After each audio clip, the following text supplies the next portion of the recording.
mute their mic and shut their screen off until they're due. Great. Everybody get that? Please mute your audio until you're up for your presentation or questions. Thank you. All right, do we have everyone? I'm just checking. You ready? Yeah, I'm ready. All right, going live in 10.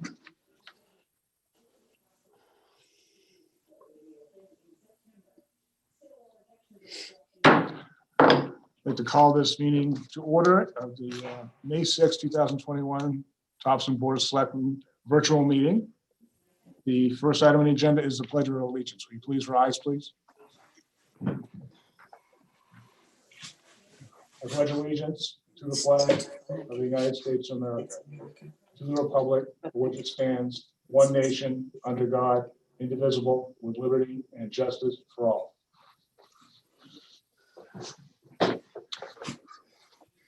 The next agenda item is the roll call of board members. Patty, will you call the roll?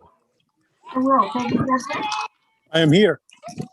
Marie Brilliant, Here. Ruth Lyons, Here. Matt Nixon, Present. Roland Tufts. I'm here. Everyone's here. Thank you very much. Next agenda item is the town manager's report. Mark? Good evening. I'm Assistant Town Manager Mark Waltz, filling in for Town Manager Derek Srubchansky. Viewers may be interested in a few construction updates. The Water District's finishing up with installing the permanent pavement at the intersection of Winter Street and Elm in the area where we had the temporary repairs last winter due to a water break. In June, the curb will be installed for the traffic calming island to be created at the intersection. The island will have some planters on it, and we're looking for a business or individual with a green thumb who would like to adopt and maintain one or more of the planters. If the idea catches on, we're planning to expand the planter idea to other areas of town in the future.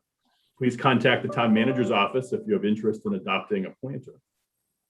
Another project is our public works crews in the process of doing the preparation work for sidewalks to be constructed on the west side of Route 201 in the area of Mount Ararat, between the entrance to the Crooker plant and the Union Park Drive.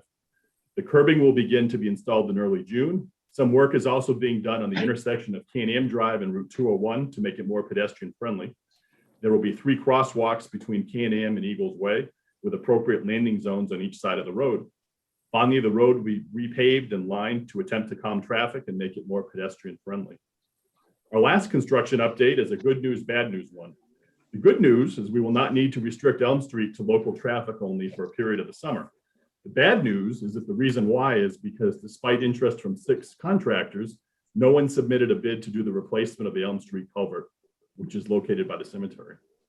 We reached out to some of the contractors to learn why they chose not to bid, and were informed it was a combination of a labor shortage and the fact they had already secured other work for the season.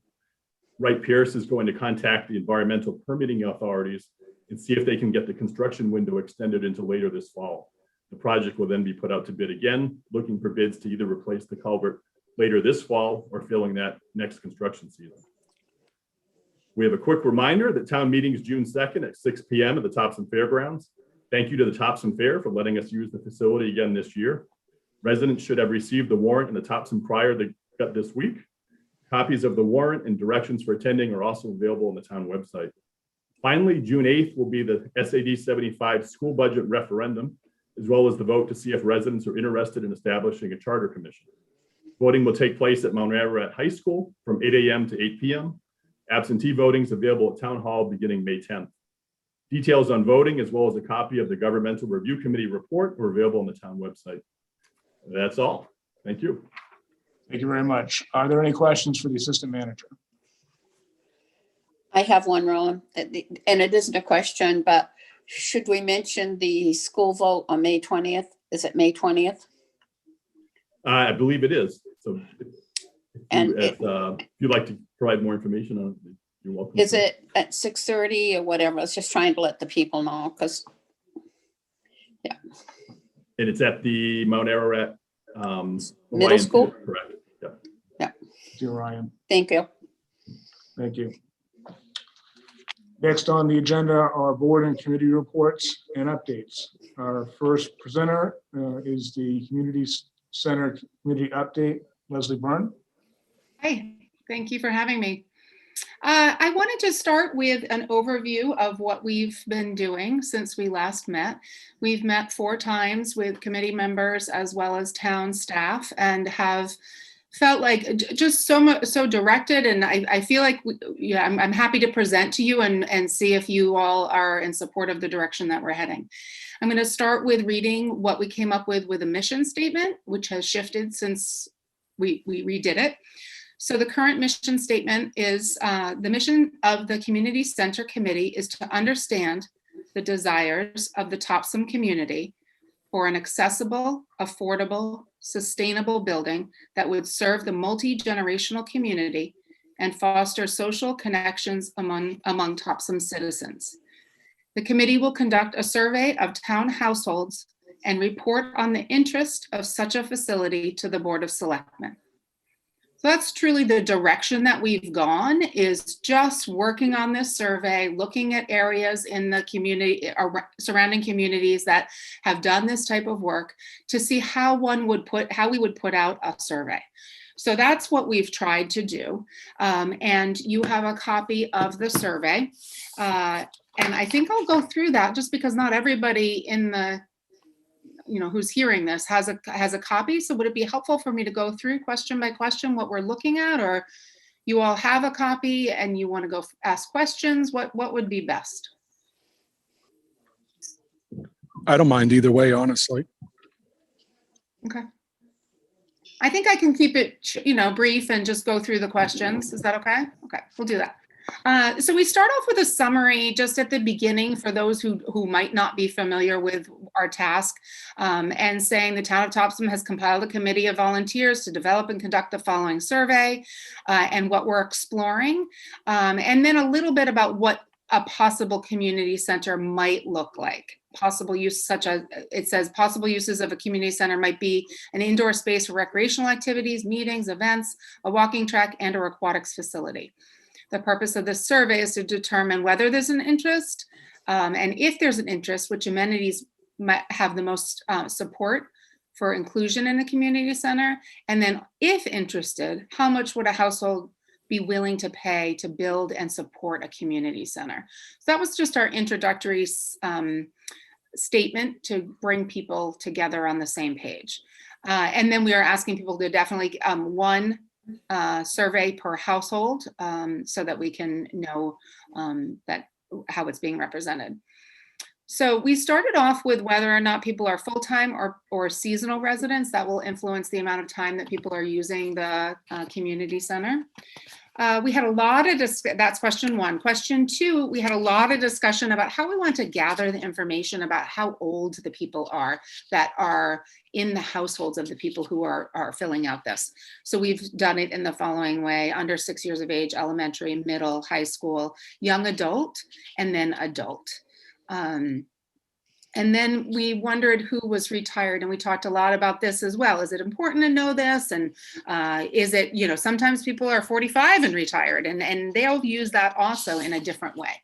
So we thought we would include that.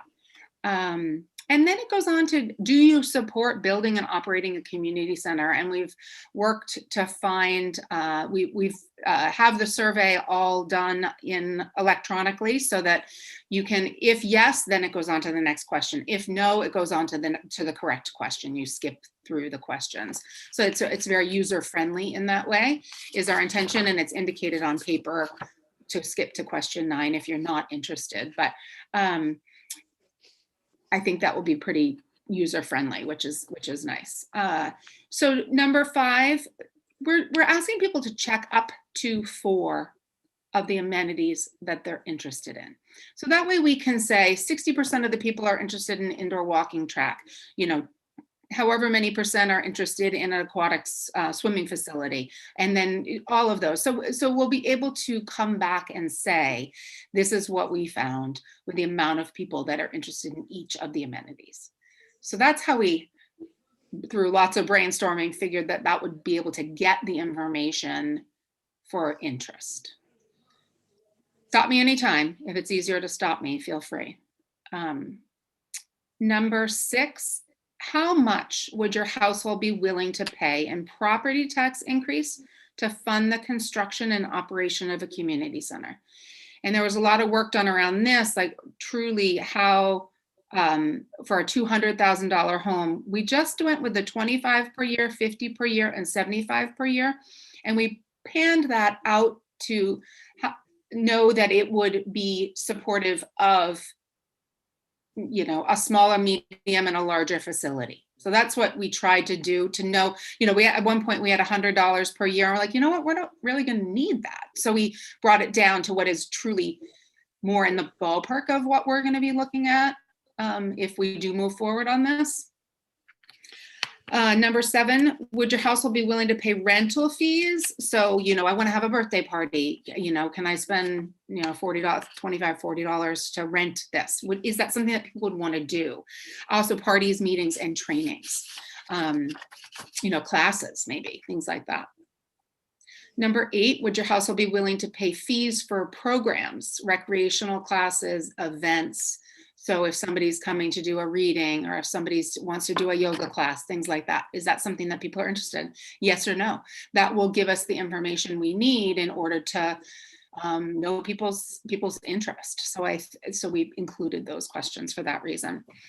And then the next question is number 9, which is what people would go to if they are not interested in a community center. If you do not support the construction and operation of a community center, why not? And so we have a variety, you know, 4 things here, and then other. The town has other needs that should be a priority. I believe the cost would be greater than the benefit. I would not use a community center. I belong to another facility that has similar amenities, and then other. So we're trying to gauge that too, because I think that's important just to get a feel for what people's are believing in that. So is there question number 10, is there anything else you'd like to share with us when we're moving towards this consideration of developing a community center? We've had a lot of conversation about number 11, which is we titled Public-Private Partnership. Yep. If there's an interest in developing a community center, the cost to taxpayers could be reduced by private-public partnership. If you know of a person, business, or foundation who might be interested in partnering with the town to develop a community center, please contact the committee or provide relevant contact information. So really, we just wanted to put that out there and say, and this is absolutely up for discussion, do we want to add this question? Is that a good thing to do at this point? We said, well, maybe it doesn't need to be at this point when we're doing the survey. Maybe that's further down the line. So I think we would welcome some feedback in that area too, because we had a lot of discussion about that. So, and then would you like to discuss the community center with a member of the committee? And then we would be willing to call you back if that, I'm feeling like, oh no, that number 10 is if you'd like to share anything, and number 12 is if they want us to contact them. So I think I'll stop there and just see if there's any questions. I know Jay is taking notes. If anything comes up for conversation, we can definitely bring that back to the committee. And then I have another portion to share as well. Excellent. Yes. Ruth? The question I have on how much is people willing to pay when there's no idea how much a cost would be. For instance, lumber has 5 times itself this year. So, you know, I'm not sure those are realistic, 50, 75 or whatever. The other thing, I've been thinking about the community center, and I thought, and some of the things, but one thing that comes to mind, of course, I'm so pro-business that if this classes like yoga and any kind of aerobics or anything like that, that is directly competing with 3 businesses we have in town. Mm-hmm. And I just don't think I just can't be for that, because I don't think we can take away from them. So that's just a statement I'm making. When Leslie, it's nothing. I think your survey has a lot of good questions in it. And okay. So I wanted to throw that out. Yeah, I think we have talked about that. I think it's very important and just great to keep in mind as we move forward. Would that stop us from asking that question about rental? Would you be willing to pay for fees of programs? Is that further down the line when we're actually planning it? Should we still ask the questions? Personally, I think you should. I mean, Yeah, give a I range. think you should, yeah. Okay, But I'm right, just because maybe people will say, saying- no, I already have that covered in my life. Right, Right. right. Okay. But you're Okay, talking about a wide range of potential services. So, I mean, I think it is very applicable. right. Right, it could be something like the art classes that they have that they hold down at the Sea Dog. Maybe it's something like that. That's not really taking away from a business. It's taking, Right, is it taking away from exactly. Sea Dog? But it's taking away from Sea Dog, but also it might be a better venue for an art class than Sea Dog. So it's something to think about. That's great. I don't think it would take away from Sea Dogs. I think they'd find something else. So I don't have Right. a problem with that. But when Right. people have an income and trying to pay for the business in those kind of programs, that's where I have a problem. Yes. Yeah. Yeah. And the other, just one more thing, and then I'll be quiet. I'll try. And I thought we do want, or I can speak for me as a board member, the private public concept has to be. Okay. So ask that question as well. You like that question? Okay, great. Thank you. Any, Dave, you have a question? Yeah, I got a couple things. So Leslie, one of the things I am never a fan of is what are you willing to pay for this until there's a full understanding of what it takes to run this.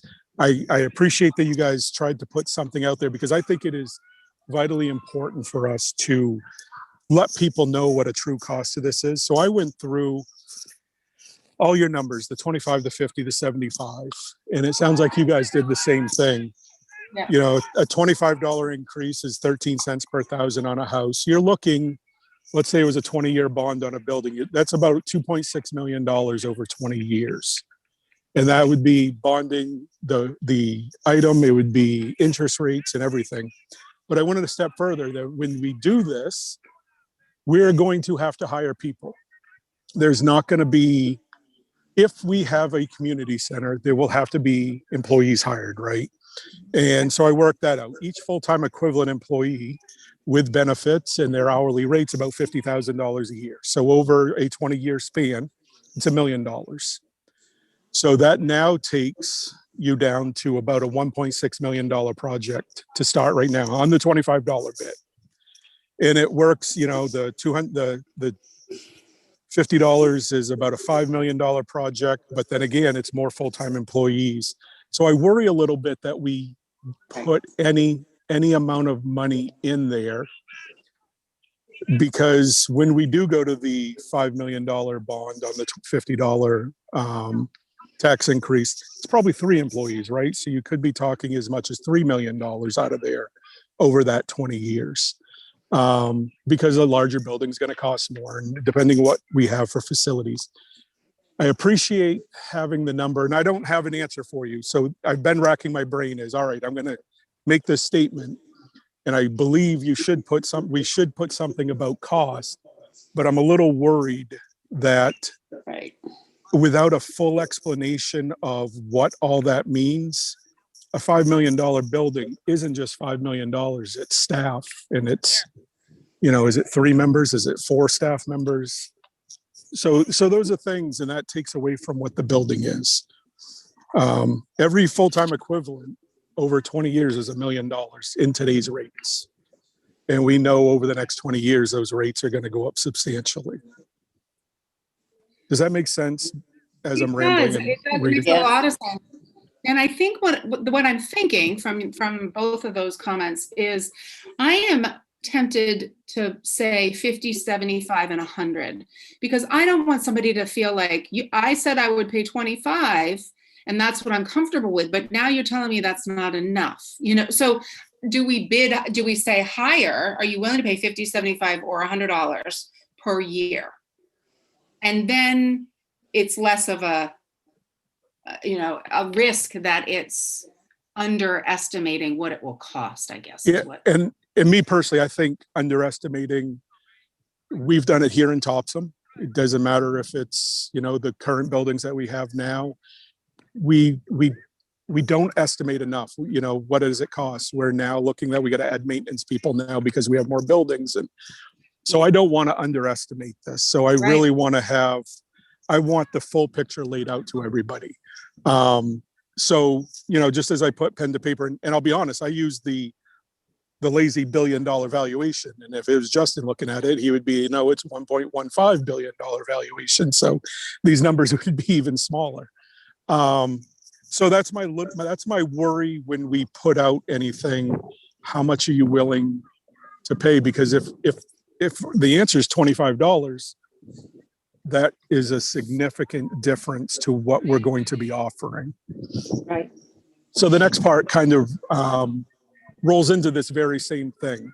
So as I'm doing the math and I'm looking at it, and it was eye-opening for me too, I think somewhere in here, and it was, you know, the public-private partnership, I would like to see, as the board sits today, this board, and a disclaimer somewhere in there that as the board sits today, this project must be public-private partnership, Right.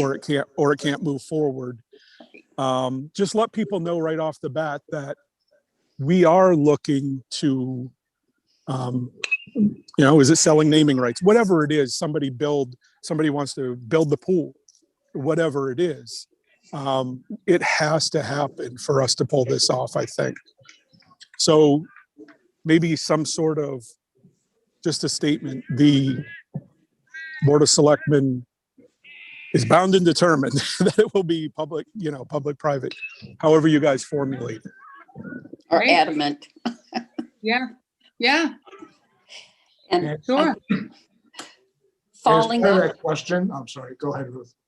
following up with what Dave said, I those amounts do bother me because I don't think, and that's why I said we don't have any idea how much this total package is going to cost. So I don't care for that question, to be very honest. And I think that's what Dave was saying too. I don't want to speak for him. No. You No, weren't saying- I always worry that Yeah, when me we do too. put a number, that it's not a legitimate number.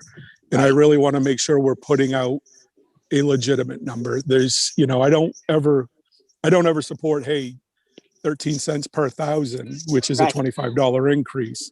I just want to make sure we're very upfront to people. And I think, and I'd be fine with what Leslie said, the 50, 75, 100, which may change people's minds. And I'm aware of that for one project, but that's over a 20-year, or if it's a 20-year bond, let's just say. They're different numbers if it's a 15-year bond or whatever. So I do get nervous when we use numbers, but I think we have to be honest with the people that there's a cost here. And what does it really mean to that? Should we mention that it will be bonded?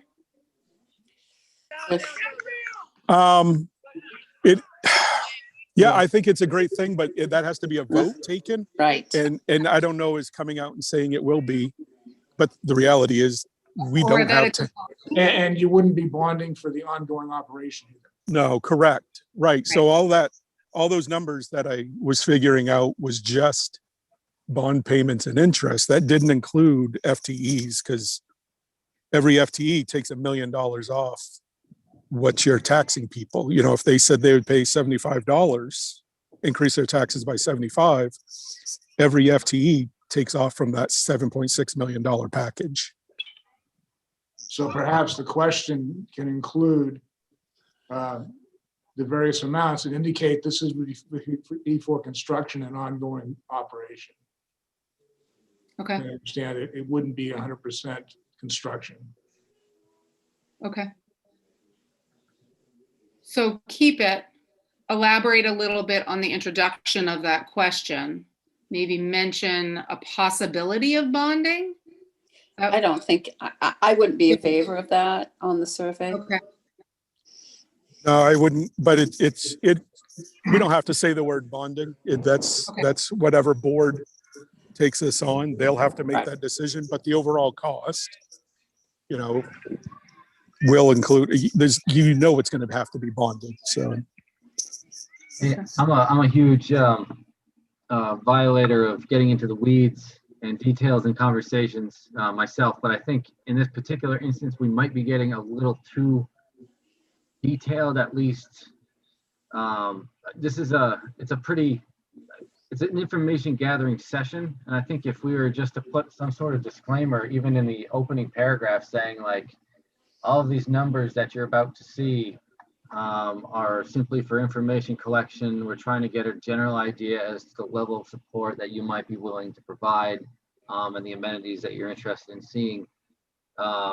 Options might include bonding, or I mean, I think all of this could probably go, we could throw a few sentences into the actual preamble, Leslie, as opposed to wordsmithing the questions.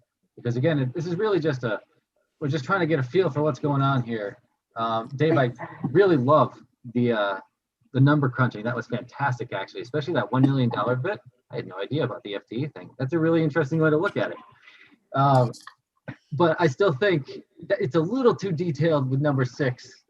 If we start saying like, this could include a bond, or Yes. what we're really trying to get with number 6 is just, what are you willing to pay? I mean, what's the hit that your wallet is willing to take, basically, if that makes sense. And Matt, do you agree with the 50, 75, and 100? Yeah, I think that's a great division. Absolutely. Okay. So move it up a notch, have more in the opening paragraphs. Okay. Yeah. And I think this is a nice way to sort of segue, and I feel free to ask more questions, but this might be helpful. So plan for distribution and analysis. We've talked about making this electronic, putting it on the website, handing out postcards. We've talked about paper copies. We've talked about, announcements in the crier. We've talked about Dave going and doing an article. You could be quoted and like tell people what we're doing, something like that. To try to, how are we going to get this out there? Because I want, as we're beefing up that first paragraph, I'm thinking I want people to be in a place where they can read it. So, yes, we can stand at them at the polls on June 8th, but will they truly be able to read that first paragraph and know where we're coming from? So I think that's important, and it's important information for them to know.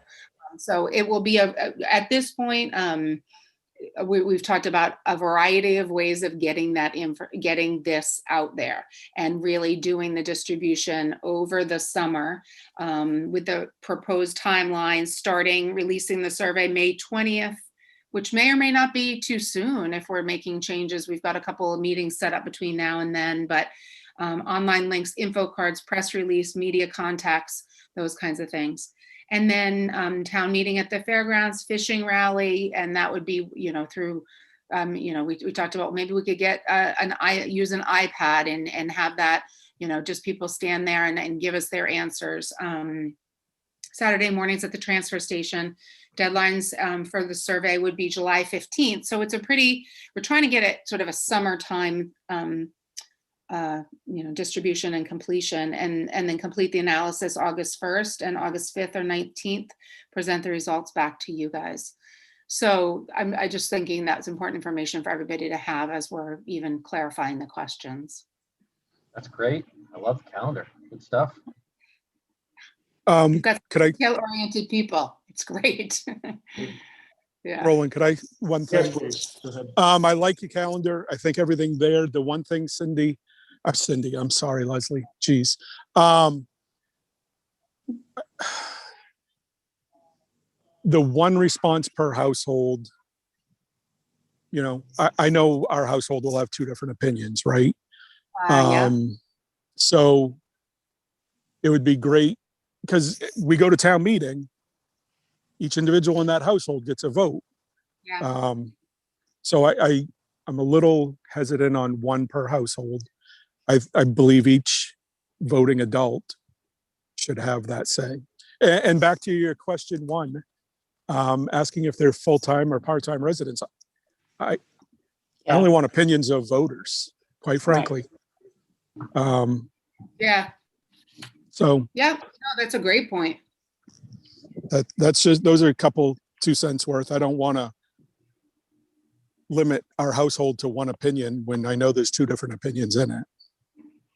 Dave, that same thought came to me as well, but I think in terms of stats, because what's being impacted here at the basic is, yeah, exactly. There's 1 tax bill, correct? Good, Mary Kate. That's exactly where I was going. Right. The financial burden will be, you have 1 tax bill coming from 1 household. So that's where it's going to impact you in the long run. But that was the very first thing that stood out to me as well, because I know my wife has a different opinion as well, and there's two of us. Right. So Exactly. Right, and I think, Matt, when I'm saying that, you're right, one tax bill, but it's the amenities, right? I want something different, but maybe that's further down the road. Maybe this is good. This is probably good enough. 4. You can vote for your top 4. So maybe with that, each person gets a vote or 2 on their favorite. I want 3. She can have 1. What was, Leslie, what was the thinking on that? 1 per household? What was the committee thinking? Oh, can I answer that question? The reason, I think, like Mary Kate said, the reason was there's 1 tax bill. Yeah, but. if you want it to be statistically significant, Right. It really doesn't have to. Well, this Right. really doesn't have to be unless someone's transcribing it. But yeah, that's really the only way that it's the it's the way the taxpayers are going to be hit is with that tax bill. It's how they're contributing to this. And you don't want anybody to feel excluded or any internal in the household arguing about it. Part of it too was around whether or not we, as we're bringing together, how, if we have enough, maybe that would impact that, because we've thought, okay, there's 4,000 households in Topsham. How do we know, is 1,000 enough? And so if we're now having some people have two people voting and some people have 1, it's not a scientific survey. So perhaps it's, good to get more opinions. I don't, and then do we want that question in there at all about a full-time and a part-time resident? Maybe that's not even. Yeah, it's true. Shouldn't be there. Yeah. Yeah. Just a resident of Topsham. Yeah. Yeah. That covers it. Yeah. Well, you're not planning on publishing the results of the survey, right? In an academic journal yourself personally? All right, then I don't think. No, not my language. No. I think probably the more people is better than skewed results. At least not skewed results. Go with voters. Stats. Yeah. Go with voters. Okay. Yep. So I think, if there's a way to get more than 1 survey into a household, or maybe even elaborate on 1 document. I'm just thinking here. Yeah. I think I'd like to expand this as much as possible. I think Dave's got a great point. Thank you. And it also helps you gauge the potential number of users as well when you expand it that way.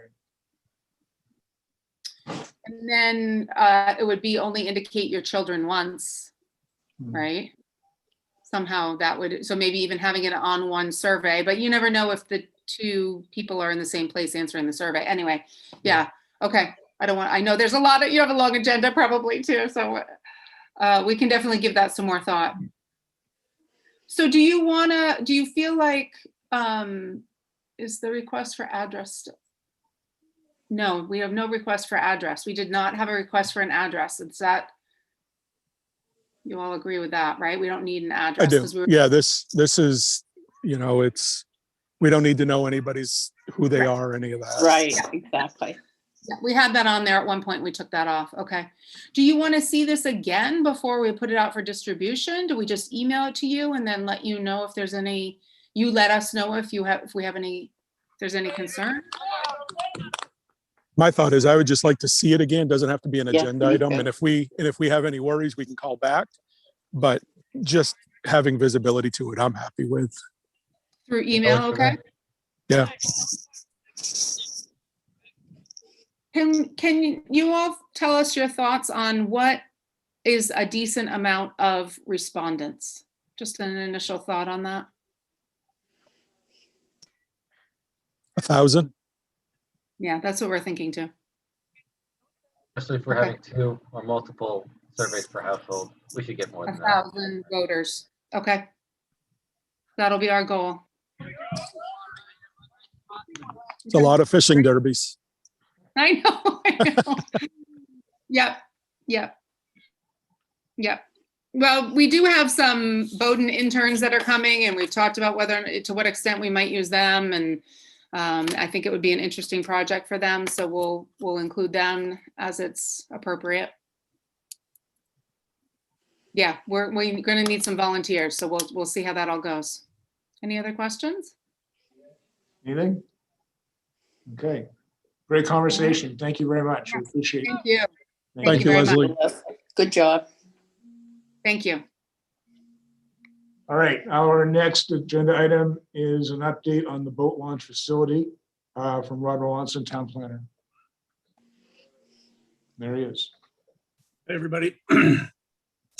First off, my apologies. I had that second shot today and I'm kind of spinning around already, but I will get through this and I will answer questions. Let's see. So the last time I was in front of you with this to explore a boat launch and apply for some money, the Shore and Harbor program, we submitted the application. So I'm going to step through what was submitted because of the timing of that application. The grant request amount for the Shore and Harbor program to do a feasibility study. It's really just, is it feasible to put a boat launch in that would accommodate a trailer in a certain area on the tidal portion of the Androscoggin. The requested amount is $13,000. Derek and I chatted. We have a cash match of $2,500 from a previous year contracted services that was left over. Was not spent due to COVID really, but and then some in-kind matching. So that brings the total match just under $6,000 for the project. The scope of work is to really just do the, what it takes to do a feasibility study on appropriate siting for parking, access, and actual implementation of a dock and ramp kind of thing. And along with that, the Shore and Harbor program was, we had to address climate resiliency, meaning that if we're putting this in and sea level rise is projected to be at a certain level in 20 to 50 years, are we going to be building it to that standard? And of course, that's something we would do just to be conservative minded with our spending.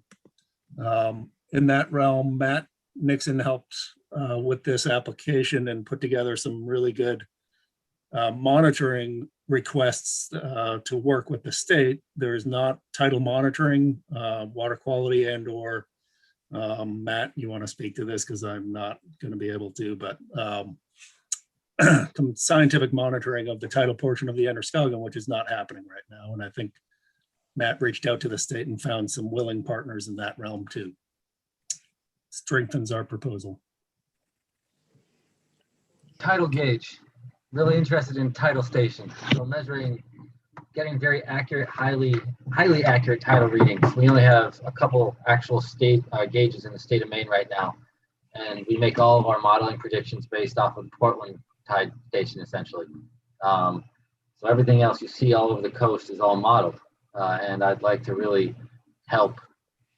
I mean, if we're gonna have a facility out there already, especially where we are in the confluence of five rivers, two of the largest in the state, there's going to be some wacky stuff going on out there, and I'd very much like to get ahead of that. And I think this grant opportunity provided us an opportunity to at least lay some groundwork for investigating how we can add to the wealth of knowledge, or the dearth of knowledge, I guess would be more appropriate here. And to piggyback on that, we've reached out to the Bureau of Parks and Lands boat facilities program. We have a site walk with them. They're more not on the feasibility side, but on the implementation side. And Parks and Rec, if in fact it is feasible to do this and we want to implement it, we will obviously look into land and water conservation funding, which is would support something like this. We received a support letter from Fire Department, and the Brunswick Topsham Land Trusts also offered their support, as this is the area would be adjacent to some of their properties.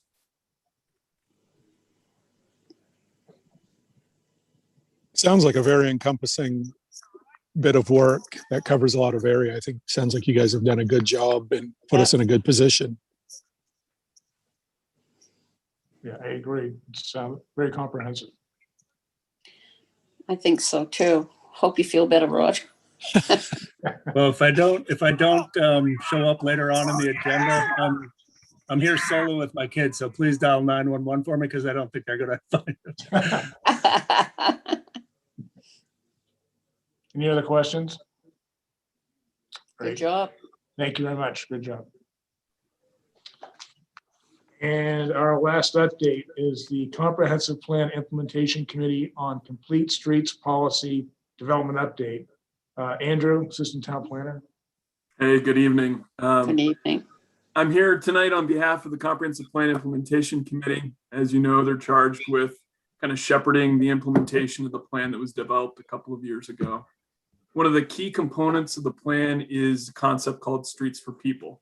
One of the overwhelming issues that was identified both during the comp planning process as well as during neighborhood meetings and frankly calls that police, public works, and town admin get is about streets and cars moving too fast. There not being sidewalks where people want to walk and a lack of facilities for all users.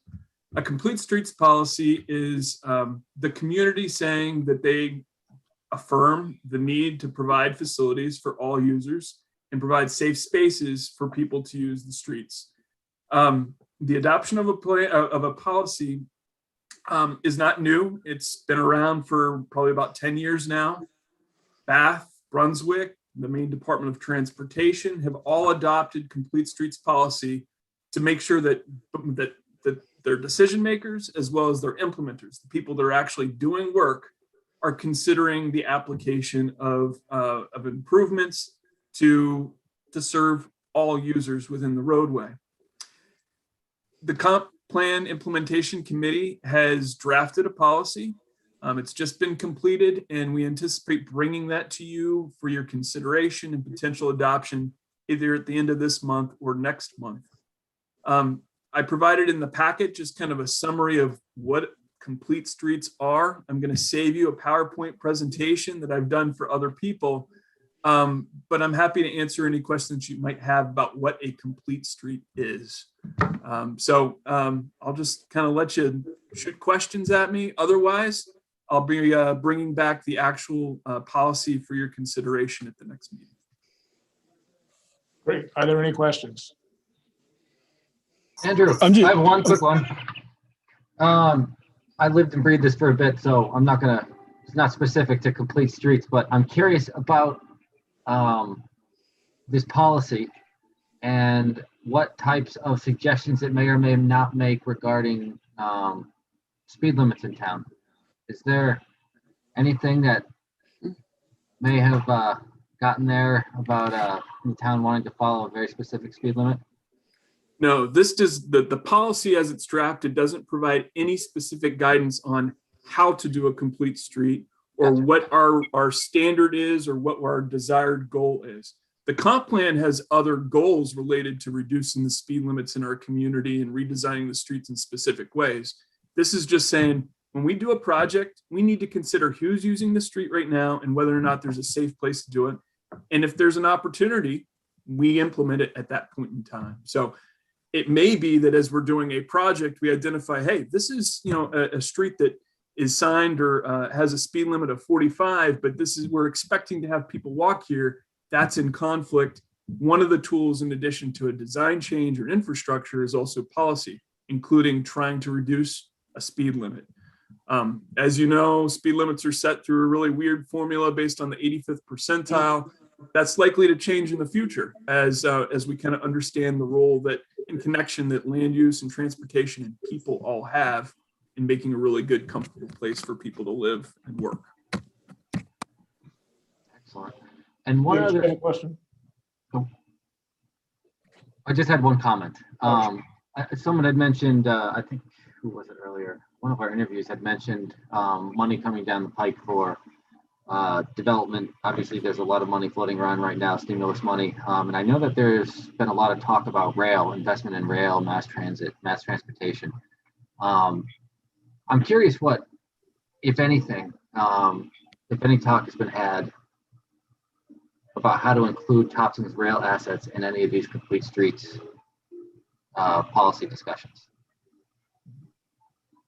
We haven't considered transit or rail with any major significance throughout this exercise. Gotcha. I don't think that there is right now at least, any aggressive attempt to establish passenger service on any of the rail corridors within Topsham. Within Topsham, right? Yeah, Right. currently. Fair enough. Thank you, sir. Are there any other questions? Looks like there are no other questions. So thank you very much. Good information. Yep. The next item is correspondence. Does anyone have any correspondence to share? Seeing none. Adjustments to the agenda. I don't believe there are any adjustments. Also at this point, comments from the audience. We will now be taking phone calls for any comments or questions you may have. The phone number is 373-5090. So feel free to call in, or you can put a comment in the chat line as well. While we're looking or waiting for calls, we'll move on to the consent calendar. Item 1 is the approval of the minutes of the regular Selectmen meeting of April 15, 2021. So moved. Is there a second? Second. Moved and seconded. All those in favor, raise your hand. Motion carries unanimously. Item 2, approval to open the polls at 8 a.m. on June 8th, 2021 for the municipal referendum and MSAD 75 budget validation referendum election. Process absentee ballots at the polls on election day, beginning at 9 a.m. and continuing throughout the day as needed, concluding at 8 o'clock p.m. We have a motion. So moved. Second. Moved and seconded. All those in favor, raise your hand. Motion carries. Not seeing any calls. We'll give it 1 minute, and then we'll move to the public hearing.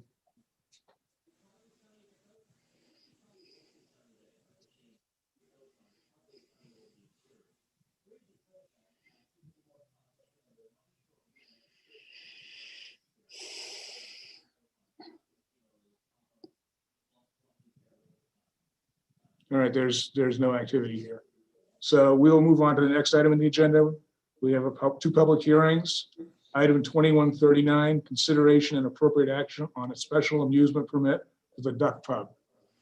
And I believe we have Kyle here on behalf of the Duck Pub.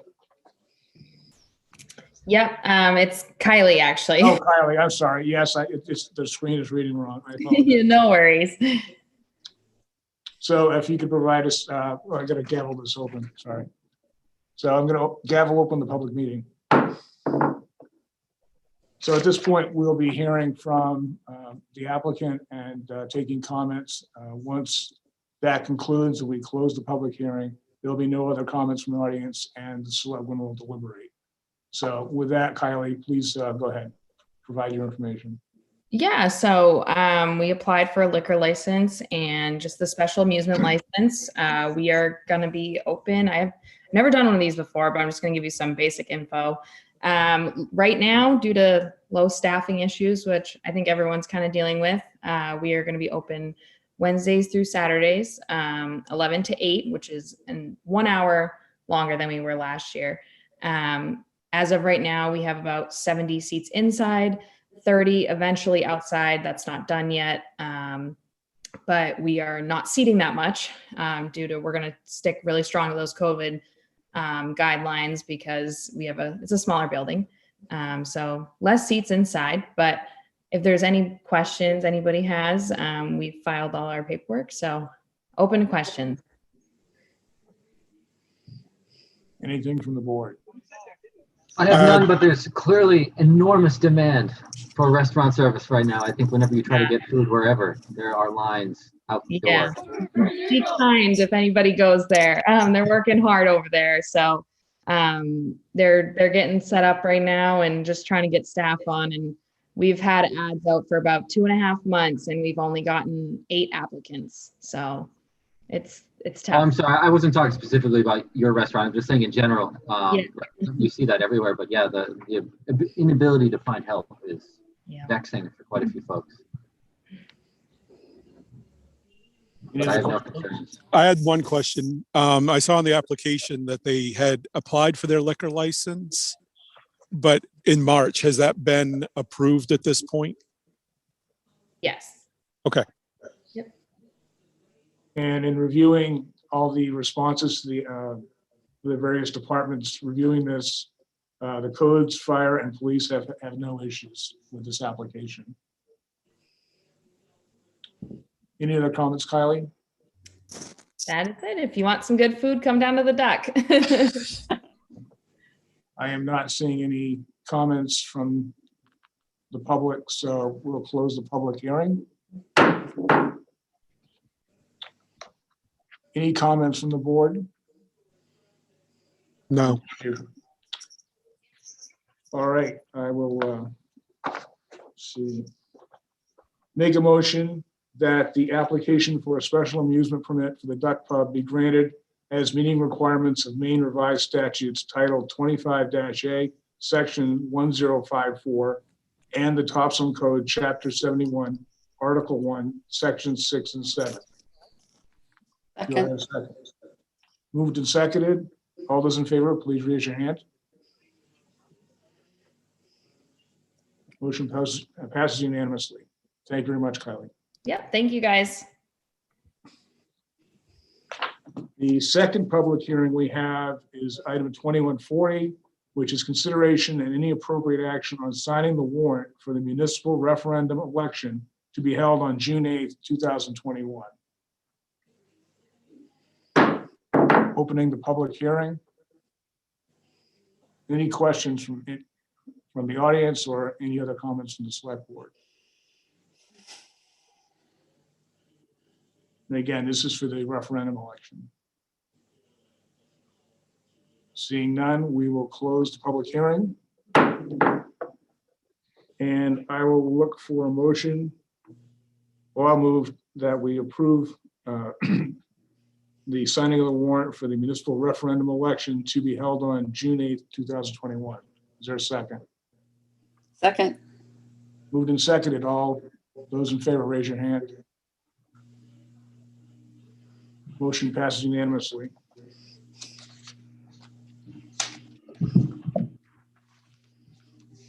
There is no unfinished business. There is no old business. So we're on to new business and item 2141, consideration and any appropriate action on awarding the contract for the audit services.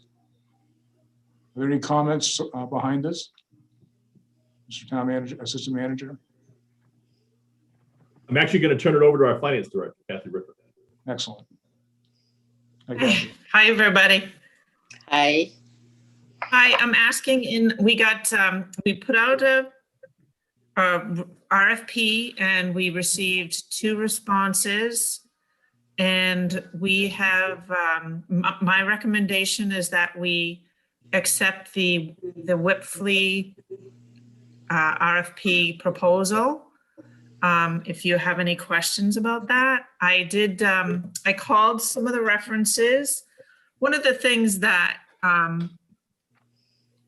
is concerning us this year is the fact that we're not getting our audits in a timely fashion. Right. And in my calling of the RHR Smith, almost everyone that I talked to mentioned that they were kind of slow in getting their audits back. The Whipfly one, he has personally guaranteed that he would get it to us in the, assuming it's not our fault. Obviously, we could fall down on the job and not get him the information he needs, but that we would have it in the November, December timeframe. And I did check the references on those, and he does, the firm and the partner in particular does come very highly regarded. So I'm asking us to please accept the RFP for Whipfly. That's for an audit fee of $31,000? Yes. Yes. Okay. Are there any questions from the board? Kathy, outside of the time to get it back, was there any distinguishing things that make this 3 times higher than One Yeah, of the they're things good. that when going through the audit, I looked at what they proposed for the hours to complete the job. And the Whipfley one is really seems to be based in reality. And even as I talked to him, he said, well, that he felt that it was. I did talk to both of them. And getting it done in 100 hours just doesn't seem like that it's could even possibly be done in 100 hours. I felt like I looked at some of the audit reports for each of the recipients, the Smith company, they do a lot of small towns. And one of the things that I think Topsham needs to realize is they're not really a small town anymore. Right. There's a lot of complex financial things going on here. And I feel like that we would get some good guidance and help in preparing the financial statements, and also we'd get some criticism. We'd get some good criticism and some suggestions and quality feedback. And of course, they would also present to the board also. I don't know Thank you. I don't know that if you guys have had a presentation to the board. I know you haven't in the past 2 years, but. We've had stuff very, very high level, quick sort of overview we've had with them before. But Mhm. no, we've never had any full presentation on the budget. Okay. I mean, I'm sorry, on the audit. The audit report. What do we have budgeted for audit services? Jack reminded me that we had budgeted 25. So with a $31,000 bid, how would we fund it? I think that we would just look in other accounts to see if we could come up with it. And I feel confident that we could come up with it.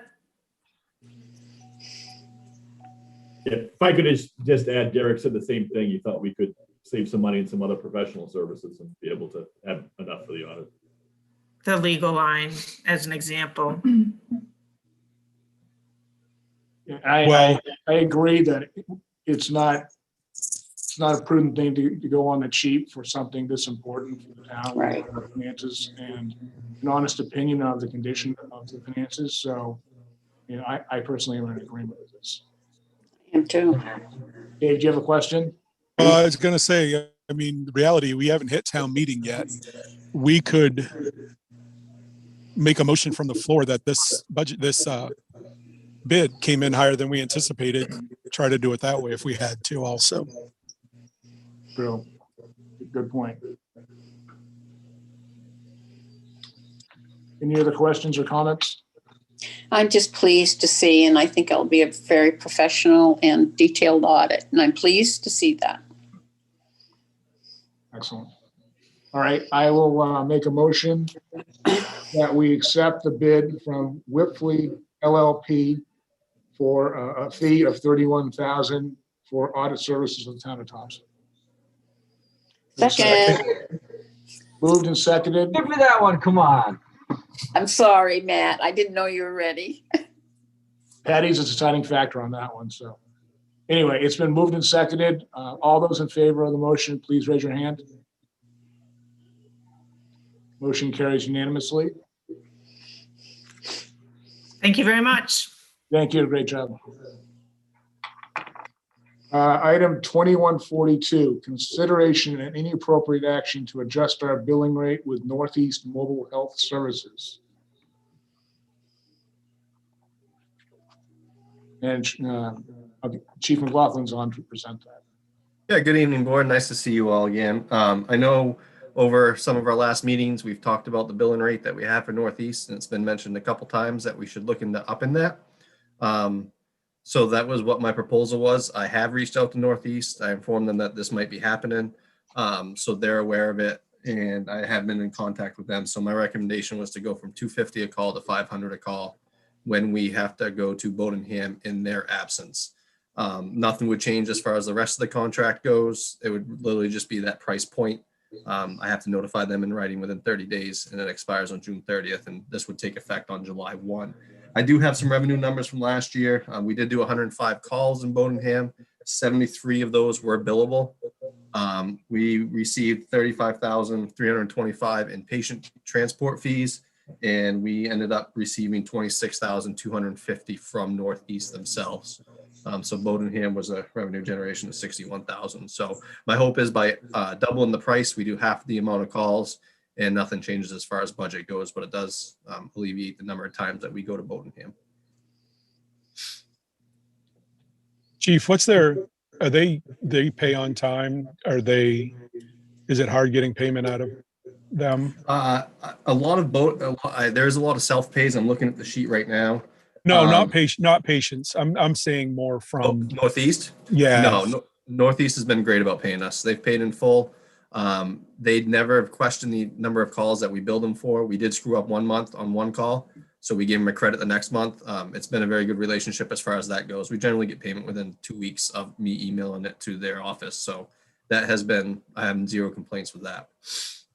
Excellent. Thank you. Any other questions? That makes sense. So I will make a motion to approve the adjustment on the billing rate with Northeast Emergency Services, excuse me. Northeast Medical, I can't even pronounce this thing. Mobile Health Services, sorry. From a rate of $250 per call to $500 per call when responding to Bodenham when Northeast Mobile Health Services is available. Second. Thank you very much. We have a motion and a second. All those in favor, raise your hand. Motion carries. Thank you very much, Chief. Yep. Thank you, guys. Have a good night. Thank you. All right, 2143, consideration and any appropriate action to approve the police department to apply for a grant application through Firehouse Subs Public Safety Foundation for AEDs. Good evening, Mark Hagan, Chief of Police. We would actually like to remove that request. Firehouse has already closed the grant application process due to the large number of requests they've already had. So we'd just like to pull that off, please. Okay. So we will table that. Any question on that? All right, this item has been tabled. Item 2144, consideration and any appropriate action on the acceptance of a financial donation to the police department. Chief? Yeah, so in this particular situation, we're requesting permission to accept 2 financial donations that local organizations have given to the police department. The first one was the Masonic Lodge out of Brunswick, provided us with a check for $1,000 with the specific request that we use it towards training and equipment needs on our firing range. And then the Veterans of Foreign Wars Post 2197, that's also housed at the American Legion on Forside Road. They also made a $200 donation, again, specifically to be used for the rebuilding and training and equipment needs for our firing range. So we haven't done anything with the checks yet. We're requesting permission to put those in a special account that we would just use towards the firing range. Great. Any questions from the board? Nothing.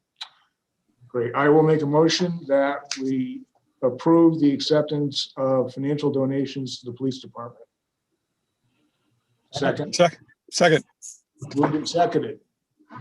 Twice, or at least. All in favor of the motion, please raise your hand. Motion carries. Thank you. Good job, Chief. Thank you. Owen, if I could real quick, Chief, before you leave. Yes, sir. That AED need, is that something that is pressing right now? Well, it's one of those things that's not pressing until it is. We have Right. two right now, and we have 8 cruisers. So as long as we can get one of those 2 cruisers to a scene, we're all set. But if it's a situation where those 2 cars are off the road, then obviously it is an issue for us. Yeah. So. Okay, that's good to know. It would have been roughly $6,000 by the time you get the AEDs and the pads that go with them in a carrying case. So we were looking to get 6 of them so that all of our cruisers would have had one, just in case they're nearby a scene where somebody's in a medical emergency. It seems like a pretty reasonable expense to me, but I suppose we could talk about it at a later date. But yeah, I wouldn't mind seeing another proposal in front of us for something like this. It seems like a pretty important thing for you guys to have in the cards for sure. No, definitely agreed. Now, we were going through Firehouse, so they're not going to be open for grant requests again until at least July. So if we found another grant, we would obviously be interested in it. But until then, we don't have too many other options, to be honest with you. Thank you. I'm sorry to go out of order there. I just want to clarify there. Yeah, life-saving devices, important stuff. That's a good point. Thanks again, Chief. Thank you.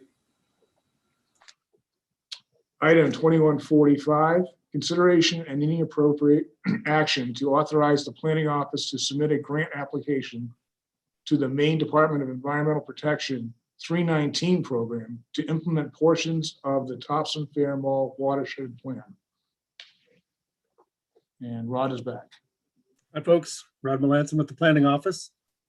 Should have received a memo that had the draft application with a bit of a summary.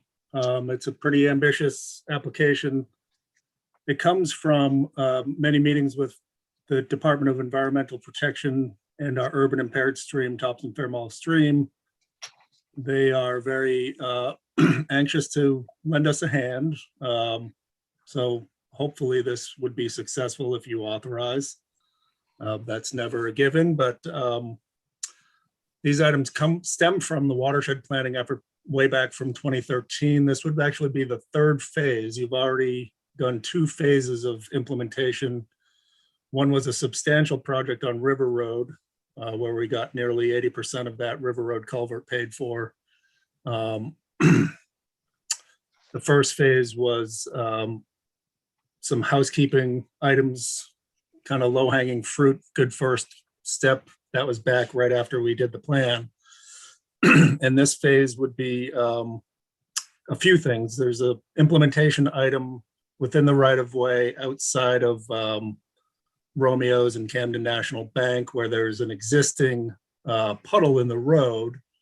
There's not infrastructure there to take care of that puddle. You folks may or may not be aware of it driving on the road, but Dennis is well aware and he's on board. He's been meeting with Maine DEP as well about this, but the plan had a way to take care of it and meet the stormwater standards that DEP is looking to do to help with the watershed.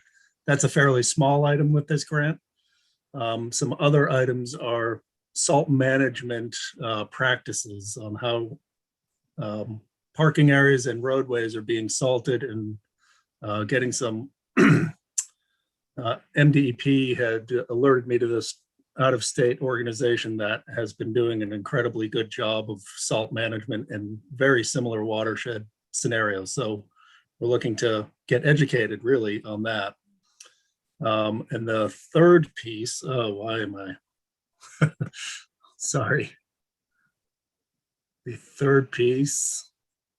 Yeah, this one actually, this was good. MDEP has worked with the town of Saco where utilizing this grant, this is something I've wanted to do for years, that we open this grant money up for private businesses and start assisting them with, Jersey Mike's, for example, is in front of the planning board now to get them to do some things that would go and meet our planning efforts would take perhaps some extra costs. These funds would help that. If we're successful with this grant, MDP would allow us to hold this money until such time we can assist a private business to enhance their stormwater facilities. So that would be a very positive outcome and hopefully something that we can continue to do. As for the money requests, the cash match that we've identified comes from a fee that we collect called the compensation fee utilization plan. So we have a few dollars in that. So the cash match component on this is $2,500 from that already account that we have.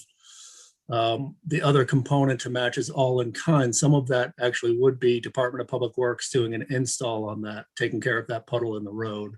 So we're calculating the exact numbers on that. This is a 2-year implementation grant too. So if awarded, it doesn't start. I mean, it would end in 2024 at this point. Great. Are there any questions? Rod, I just have one, and I'll try to be easy on you. One, I'm very happy to hear that this can be used to work with businesses and allow them to take on some of the things we want them to do to help that area. What's been the reception about this, the sustainable de-icing and snow over there? We know so much of the problem comes from that very aspect within the mall. Is there reception to businesses and such to explore this, or are we I think kind of that- hoping? Well, so the phase 1, we did do, I would say, a low level introduction of this with our first DEP grant. I think what this does, so that whole program, DEP knows about it because it's happening in the Portland Mall area, and it's been pretty well received. So DEP is the one who identified for us to contact this person. Typically, with something like this in a DEP grant scenario, you don't get that detailed in the grant. So we're pretty detailed on what it is we're trying to accomplish with this. The landowners here, I think the big thing I'm learning, and I'm not an expert, by the way, in this, so I'm learning about this. The big selling point is that it actually saves money over time.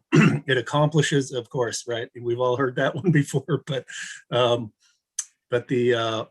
from what I'm hearing, landowners and applicators actually, this starts to make sense, and it's kind of a new way of applying salt on these surfaces and how to do it. So I don't know a whole lot about it. I think it's going to be a bit of an experiment with us. But again, the heavy lift is really from the program that's coming in to do it.